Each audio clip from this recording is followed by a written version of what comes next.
So I'm very glad to be with you. I wonder how you're feeling before you tell us your story. It's a wonderful experience. I've never been in Paris, although I have read so many things. It's like a dream space. The moment you enter this place, you feel the blessing and the welcome energy that this place has. Yeah. I'm very glad that you feel somehow at home here. Mhm. And so how did you know Pari or David Pitt?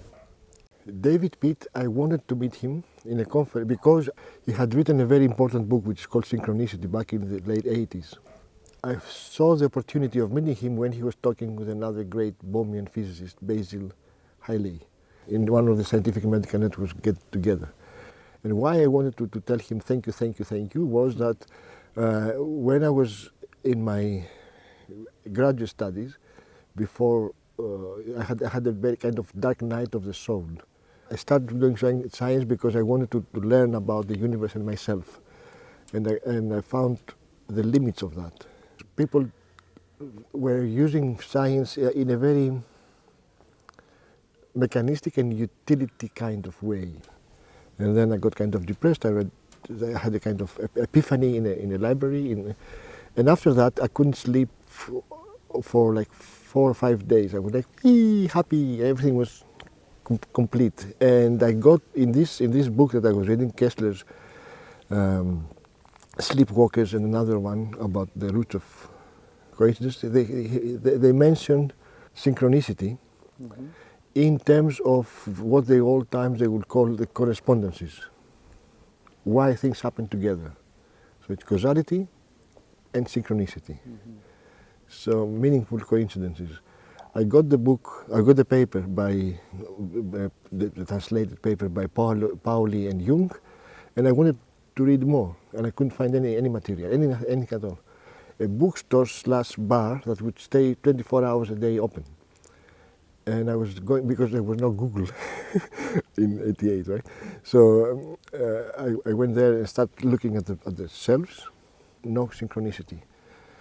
So I just said, okay, I'll get one book and sit down, have a cup of coffee and read that book. And when I go to sit in the table, there was David Pitt Synchronicity book on the table. Synchronicity, I get it. I go and rush to the cashier to buy it. And the guy says, sorry sir, but this is not our book. We don't sell this book here. Someone left it here. Someone forgot that in the table that I was going to have my coffee. So that's kind of synchronicity.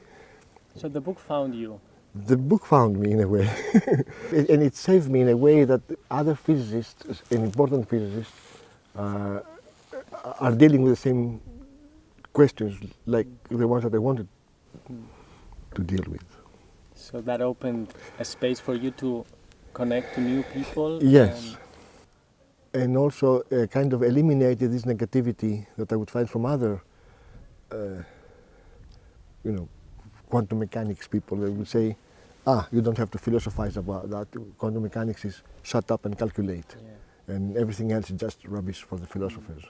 So to find a minority within the physics community that they are kind of open and willing to discuss and not only to calculate. Yes. I met David Pitt. Congratulations, let me shake your hand because you did this with your book To My Life. Yes. What did David say? He was very, very shy and kind of, I'm so happy that I could help someone. But he tried to diminish his role. So he said, it's not me, I just collected all these important writings. Bohm did it, Jung did it, Pauli did it. But I think that was his character, that he wanted to kind of not be in the forefront. Yes.